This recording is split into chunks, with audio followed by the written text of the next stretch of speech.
प्रिय विद्यार्थियों, मैं रुबेन सरन माथुर, सहायक आचार्य EFM राजकीय शाकंभरी स्नातकोत्तर महाविद्यालय सांबरलेक जयपुर आपका आज के इस ई लेक्चर में स्वागत करता हूँ। विद्यार्थियों, पिछले ई लेक्चर में हमने BCom तृतीय वर्ष में EFM विषय के पेपर ग्रामीण विकास एवं सहकारिता का अध्ययन आरंभ किया था। हमने ग्रामीण विकास की अवधारणा का अध्ययन किया। हमने ग्रामीण विकास की परिभाषा, अर्थ, महत्व एवं आवश्यकता का भी अध्ययन किया। हमने अध्ययन किया कि गांव की परिभाषा क्या है, विकास की परिभाषा क्या है, ग्रामीण विकास की परिभाषा क्या है। आज के ई लेक्चर में विद्यार्थियों हम इसी को जारी रखते हुए आगे का अध्ययन करेंगे। आज के ई लेक्चर में विद्यार्थियों हम ग्रामीण विकास का क्षेत्र क्या है इसका अध्ययन करेंगे। विद्यार्थियों, ग्रामीण विकास एक बहुत विस्तृत विषय है, लेकिन अध्ययन की दृष्टि से हम इसको 4 भागों में विभाजित कर सकते हैं। 4 भाग हैं। कृषि एवं सहायक क्रियाएं पहला भाग, दूसरा ग्रामीण उद्योग, तीसरा सामाजिक सेवाएं, चौथा आधारभूत ढांचा। यानी ग्रामीण विकास को हम इन 4 भागों में बांट सकते हैं। यानी ग्रामीण विकास के अंतर्गत ये चारों क्षेत्र सम्मिलित हैं। ग्रामीण विकास तभी होगा जब ये चारों क्षेत्र विकसित होंगे, यानी कृषि एवं सहायक क्रियाओं का विकास हो, दूसरा ग्रामीण उद्योगों का विकास हो, सामाजिक सेवाओं का विकास हो ग्रामीण क्षेत्रों में, और ग्रामीण क्षेत्रों में आधारभूत ढांचे का भी विकास हो, तब जाके ग्रामीण विकास होगा। लेकिन सबसे पहले हमें ये समझना पड़ेगा कि इन क्षेत्रों का विस्तृत विवरण क्या है, कि इन क्षेत्रों में क्या क्या क्रियाएं, क्या क्या क्षेत्र सम्मिलित हैं। तो सबसे पहले कृषि एवं सहायक क्रिया।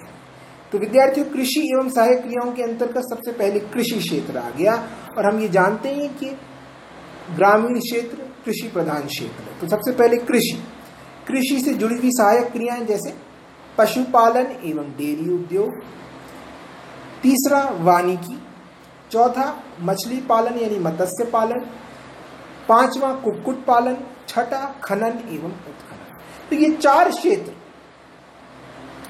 कृषि एवं सहायक क्रियाओं के अंतर्गत आते हैं।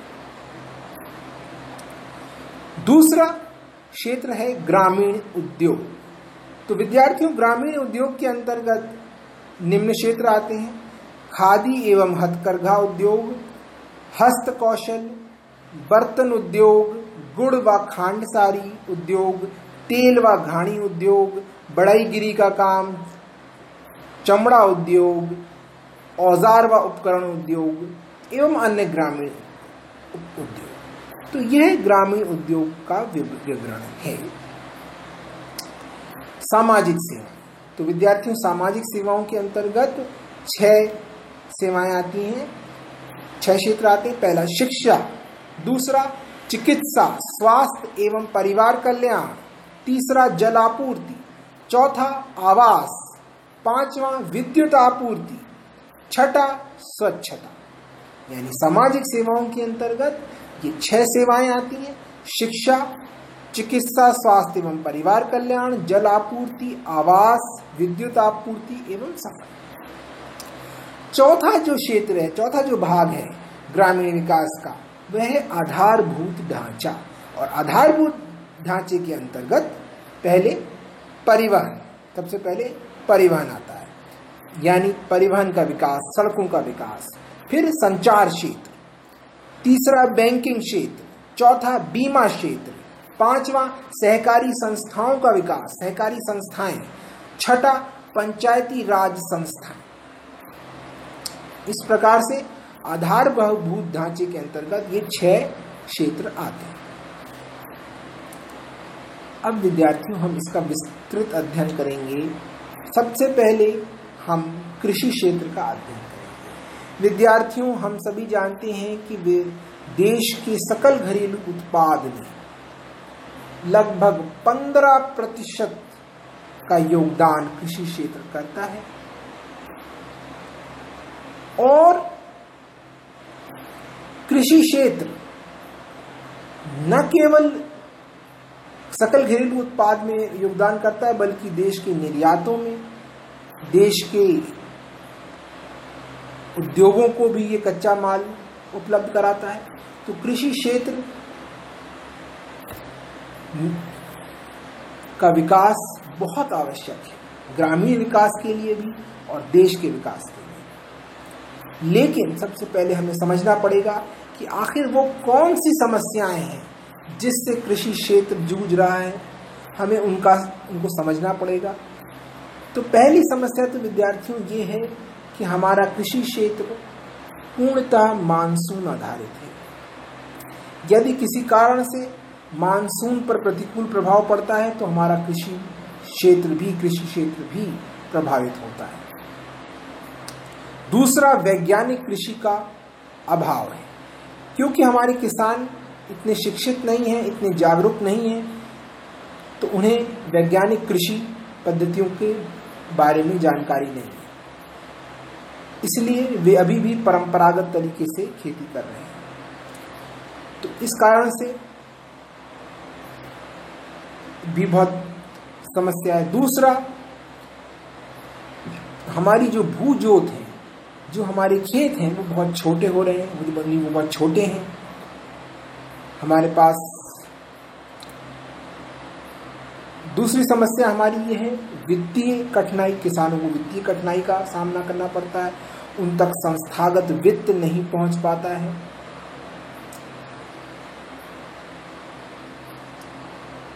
दूसरा, कृषि विपणन की समुचित व्यवस्था का अभाव है, इससे किसानों को उनकी उपज का उचित मूल्य नहीं मिल पाता। तो विद्यार्थियों, हमने देखा कि कृषि क्षेत्र की समस्याएं क्या हैं। पूर्णतः मानसून आधारित है, अभी भी काफी हद तक मानसून आधारित है। वैज्ञानिक कृषि का अभाव है, भूजोत छोटी है, वित्तीय कठिनाई और कृषि विपणन की समुचित व्यवस्था का ना हो। विद्यार्थियों, भारतीय कृषि क्षेत्र के अंतर्गत एक दो विशेषताएं और पाई जाती हैं, वो है प्रच्छन्न बेरोजगारी तथा मौसमी बेरोजगारी। तो विद्यार्थियों, प्रच्छन्न बेरोजगारी को अंग्रेजी में हम डिसगाइज्ड अनएम्प्लॉयमेंट बोलेंगे, यानी छुपी हुई बेरोजगारी। यानी प्रच्छन्न बेरोजगारी वह स्थिति होती है जिसमें व्यक्ति को उसकी क्षमता एवं योग्यता के अनुसार काम नहीं मिलता है, परंतु फिर भी वह किसी न किसी काम में लगा रहता है।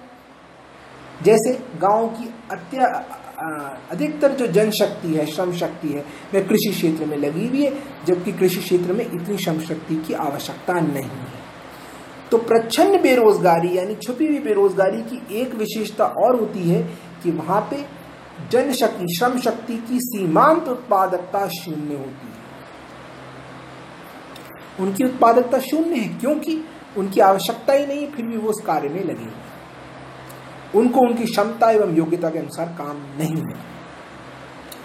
दूसरा, मौसमी बेरोजगारी। मौसमी बेरोजगारी को हम ऐसे परिभाषित कर सकते हैं कि जब किसी व्यक्ति को किसी विशिष्ट मौसम में ही काम मिलता है और वह शेष साल की अवधि में खाली बैठा रहता है बिना काम का, तो उसे हम मौसमी बेरोजगारी कहें।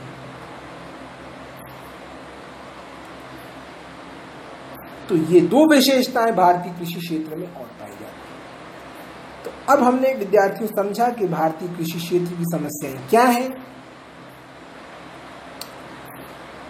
विद्यार्थियों, भारतीय कृषि क्षेत्र की समस्याओं को दूर करने के लिए सरकार ने बहुत प्रयास किए। सरकार समर्थन मूल्य भी घोषित करती है। किसानों को उनकी उपज का उचित मूल्य दिलाने के लिए प्रत्येक फसल का सरकार समर्थन मूल्य घोषित करती है। सरकार ने विभिन्न कार्यक्रम, विभिन्न योजनाएं भी किसानों के लिए चलाई हैं। आवश्यकता है इस क्षेत्र में और अधिक ध्यान देने की, क्योंकि जब तक कृषि क्षेत्र का विकास नहीं होगा तब तक ग्रामीण क्षेत्र का विकास संभव नहीं है। दूसरा जो क्षेत्र आता है वह है ग्रामीण उद्योग। तो विद्यार्थियों, हमने पढ़ा कि ग्रामीण उद्योग क्या है। खादी एवं हथकरघा उद्योग, हस्त कौशल, बर्तन उद्योग, गुड़ व खांडसारी का उद्योग, तेल घाणी उद्योग, चमड़ा उद्योग, औजार व उपकरण, ये ग्रामीण उद्योग न केवल लाखों लोगों को रोजगार प्रदान करते हैं, बल्कि ये ग्रामीण अर्थव्यवस्था में अपना विशिष्ट योगदान भी देते हैं। ये ग्रामीण उद्योग हमारे निर्यात क्षेत्र में भी बहुत बड़ा योगदान देते हैं, और तो और हमारे आंतरिक उपभोग के लिए भी ये विभिन्न प्रकार की उच्च गुणवत्ता वाली असंख्य वस्तुओं का निर्माण करते हैं। लाखों लोगों को ये रोजगार प्रदान करते हैं। ये ग्रामीण उद्योग, इन ग्रामीण उद्योगों का विकसित होना, इनका सुदृढ़ होना बहुत आवश्यक है। ग्रामीण उद्योग भारत में कई प्रकार की समस्याओं को झेल रहे हैं। पहली समस्या ये है कि ग्रामीण उद्योग बड़े उद्योगों से प्रतियोगिता नहीं कर पाते हैं, क्योंकि इनके पास विज्ञापन तथा सौदा करने की उच्च शक्ति यानी हाई बार्गेनिंग पावर नहीं है बड़े उद्योगों के समान। दूसरा, इनकी जो उत्पादन लागत है वो बहुत अधिक आती है। इसीलिए आती है क्योंकि ये उद्योग श्रम प्रधान है, यानी यहाँ पे जो उत्पादन होता है वह परंपरागत तरीके से होता है, और जब परंपरागत तरीके से होता है तो वह श्रम प्रधान होता है। इस कारण से लागत बहुत अधिक आती है। ये समस्याएं हमारे ग्रामीण उद्योग झेल रहे हैं। इसके लिए सरकार ये कर सकती है कि सरकार ग्रामीण उद्योगों में लगे श्रमिकों को प्रशिक्षण दे, इन उद्योगों में बनी वस्तुओं के विपणन की समुचित व्यवस्था करे। ग्रामीण उद्योगों के विकास से न केवल देश का विकास हो सकता है, बल्कि बेरोजगारी को भी समाप्त किया जा सकता है। तीसरा जो क्षेत्र ग्रामीण विकास का हमने बताया वह है सामाजिक सेवा। और विद्यार्थियों, सामाजिक सेवाओं को मैंने बताया कि सामाजिक सेवाओं के अंतर्गत शिक्षा, चिकित्सा, स्वास्थ्य एवं परिवार कल्याण, जल आपूर्ति, पेयजल आपूर्ति, आवास, विद्युत आपूर्ति, स्वच्छता आदि सेवाएं आती हैं। यह पाया गया है कि जिन ग्रामीण क्षेत्रों में सामाजिक सेवाओं का विकास अच्छी तरह हुआ, वहां गरीबी तथा बेरोजगारी की समस्या कम पाई जाती है। इसके संदर्भ में सरकार ने विभिन्न प्रयास किए। सरकार ने 1986 में ग्रामीण स्वच्छता कार्यक्रम आरंभ किया और 1999 में केंद्रीय ग्रामीण स्वच्छता कार्यक्रम का पुनर्गठन किया।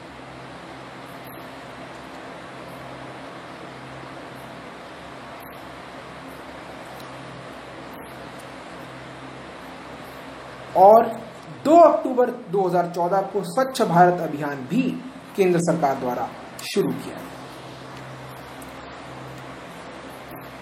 दूसरा, ग्रामीण क्षेत्रों में शिक्षा की समस्या। 2011 की जनगणना के अनुसार भारत में 74% लोग ही साक्षर थे। इसका मतलब उस समय देश की 1/4 जनसंख्या निरक्षर थी। विशेषकर ग्रामीण क्षेत्रों में हम ये देखते हैं कि साक्षरता का प्रतिशत बहुत कम है, और खास तौर से महिला साक्षरता का प्रतिशत तो और भी कम है। तो जब तक हम ग्रामीण क्षेत्रों में साक्षरता सुनिश्चित नहीं करेंगे, जब तक हमारे जो विद्यालय हैं, ग्रामीण स्कूलों में विद्यालय, हमारे जो ग्रामीण क्षेत्रों में प्रत्येक ग्रामीण क्षेत्र तक विद्यालयों की पहुंच होनी चाहिए, ग्रामीण क्षेत्रों को प्रत्येक ग्रामीण क्षेत्र में विद्यालय हो, ये हम सुनिश्चित नहीं करेंगे और उसमें उच्च गुणवत्ता वाली शिक्षा मिले, तब तक, और खास तौर से महिला शिक्षा का विकास हो, तब तक ग्रामीण क्षेत्रों का विकास संभव नहीं है। तो शिक्षा का क्षेत्र बहुत महत्वपूर्ण है। दूसरा, स्वच्छता के संबंध में सरकार ने काफी प्रयास किए हैं। दूसरा, चिकित्सा, चिकित्सा क्षेत्र भी आवश्यक है, चिकित्सा क्षेत्र का विकास। दूसरा, जलापूर्ति, ग्रामीण क्षेत्रों में पेयजल स्रोतों की समाप्ति हो रही है, वाटर टेबल नीचे खिसक रहा है, पेयजल की कमी है, तो जलापूर्ति भी सुनिश्चित करना एक प्राथमिकता होनी चाहिए। इस प्रकार से ग्रामीण क्षेत्रों में शौचालय का निर्माण भी आवश्यक है, ताकि ग्रामीण क्षेत्रों में स्वच्छता सुनिश्चित की जा सके। इस प्रकार से हमने देखा कि सामाजिक सेवाओं के अंतर्गत शिक्षा, चिकित्सा, जल आपूर्ति, आवास के लिए सरकार ने इंदिरा आवास योजना, प्रधानमंत्री आवास योजना ग्रामीण इत्यादि शुरू करी हैं। विद्युत आपूर्ति, सरकार ने ये योजनाएं शुरू करी हैं, आवास के लिए शुरू करी थी। विद्युत आपूर्ति सुनिश्चित होना भी बहुत बड़ी प्राथमिकता होनी चाहिए। कई क्षेत्र, गांव, ग्रामीण क्षेत्र, या तो विद्युत आपूर्ति में वहाँ पे उच्च गुणवत्ता वाली विद्युत आपूर्ति नहीं उपलब्ध है, या विद्युत आपूर्ति ही उपलब्ध नहीं है, तो कई गांवों में आज भी विद्युत आपूर्ति का संकट बना हुआ है। विद्युत आपूर्ति प्रत्येक गांव तक हो, यह भी प्राथमिकता होनी चाहिए। तो इस प्रकार जब हम सामाजिक सेवाओं का विकास गांवों में करेंगे तो तभी ग्रामीण विकास संभव हो पाएगा। चौथा जो हमने क्षेत्र बताया ग्रामीण विकास का, वह है आधारभूत ढांचा। तो विद्यार्थियों, आधारभूत ढांचे का विकास करना बहुत आवश्यक है, लेकिन हमें आधारभूत ढांचे के अंतर्गत क्या क्या क्षेत्र आते हैं? परिवहन, संचार, बैंकिंग, बीमा, सहकारी संस्थाएं तथा पंचायती राज संस्था। सरकार ने संविधान में 73वां संशोधन करके गांवों में पंचायती राज संस्थाओं को संवैधानिक मान्यता दी है। वहाँ संवैधानिक पंचायती राज संस्थाओं का विकास किया गया है और यह संशोधन 24 अप्रैल 1993 से लागू हुआ। इसके अलावा सरकार ने सहकारी संस्थाओं का भी विकास करने का प्रयास किया है, लेकिन अक्सर हम ये देखते हैं कि सहकारी संस्थाएं गांवों में चलती तो हैं, लेकिन उनमें सहकारिता की भावना का अभाव होता है। सहकारी संस्थाओं में सहकारिता के सिद्धांतों व दृष्टिकोण का पालन नहीं किया जाता। लेकिन हमने देखा है कि जिन राज्यों में, जिन क्षेत्रों में सहकारी संस्थाओं का समुचित विकास हुआ है, वहां गांवों का विकास भी बहुत तीव्र गति से हुआ है। गांवों में बैंकिंग क्षेत्र का विकास अति आवश्यक है। इसके लिए नाबार्ड की स्थापना 1982 में की गई, गांवों तक वित्त पहुंचाने के लिए। संस्थागत वित्त, गांवों तक बीमा क्षेत्र का विकास भी आवश्यक है। परिवहन क्षेत्र के लिए गांवों में सड़कों का निर्माण भी आवश्यक है। तो आधारभूत ढांचा जब तक विकसित नहीं होगा तब तक ग्रामीण विकास नहीं हो सकता। आज भी कई गांव अच्छी सड़कों से नहीं जुड़े हुए हैं, तो हमें सड़कों का विकास करना आवश्यक है। इस प्रकार से ग्रामीण विकास एक बहुत ही विस्तृत विषय है और जब तक हम इन चारों भागों का विकास नहीं कर लेते तब तक ग्रामीण विकास संभव नहीं है। इन चारों का विकास हमें करना होगा। सरकार ने प्रधानमंत्री ग्राम सड़क योजना सन 2000 में शुरू करी परिवहन क्षेत्र का विकास करने के लिए। इस प्रकार हमने इन चारों क्षेत्रों का विस्तृत अध्ययन किया। हमने पाया कि इन चारों क्षेत्रों में हमारे गांव काफी पिछड़े हुए हैं। जब तक हम इन चारों क्षेत्रों में ग्रामीण विकास सुनिश्चित नहीं करेंगे तब तक देश का विकास संभव नहीं है। अब विद्यार्थियों, हम पढ़ेंगे कि ग्रामीण विकास के उद्देश्य क्या हैं, तो विद्यार्थियों, ग्रामीण विकास के उद्देश्य हैं निर्धनता रेखा से ग्रामीण जनता को ऊपर उठाना, पहली प्राथमिकता। दूसरा, ग्रामीण जीवन स्तर को ऊंचा उठाना। तीसरा, गांवों में बेरोजगारी समाप्त करना। चौथा, ग्रामीण क्षेत्रों में शिक्षा का विकास सुनिश्चित करना। पांचवा, ग्रामीण क्षेत्रों में पेयजल आपूर्ति सुनिश्चित करना। छठा, ग्रामीण स्वच्छता को सुनिश्चित करना। सातवां, प्रव्रजन को, शहरों की ओर पलायन को रोकना, क्योंकि शहरों की ओर पलायन से शहरों पर बहुत अधिक दबाव पड़ता है। वहां पे आवास की, शिक्षा की जो मूलभूत सुविधाएं हैं उन पर बहुत दबाव पड़ता है। चिकित्सा, पेयजल, पर्यावरण, सब पे दबाव पड़ता है। इसलिए ग्रामीण विकास से ही ग्रामीण प्रव्रजन को रोका जा सकता है। अर्ध बेरोजगारी यानी जैसे प्रच्छन्न बेरोजगारी, उसको कम करना। परिवहन का विकास करना यानी सड़कों का विकास करना, सड़कों से गांवों को जोड़ना। संचार के साधनों का विकास करना। इस प्रकार से ये 10 ग्रामीण विकास के उद्देश्य हैं। निर्धनता रेखा से ग्रामीण जनता को ऊपर उठाना, जीवन स्तर को ऊंचा करना, बेरोजगारी समाप्त करना, शिक्षा का विकास करना, पेयजल आपूर्ति सुनिश्चित करना, ग्रामीण स्वच्छता सुनिश्चित करना, प्रव्रजन को रोकना, अर्ध बेरोजगारी को रोकना, परिवहन का विकास करना, संचार के साधनों का विकास करना। इस प्रकार विद्यार्थियों, हमने पढ़ा आज की ग्रामीण विकास का क्षेत्र क्या है। इन क्षेत्रों का विस्तृत अध्ययन हमने किया। ये 4 क्षेत्रों में हमने ग्रामीण विकास को बांटा। ग्रामीण विकास के उद्देश्य क्या हैं। आज की ई लेक्चर में इतना ही। बहुत बहुत धन्यवाद।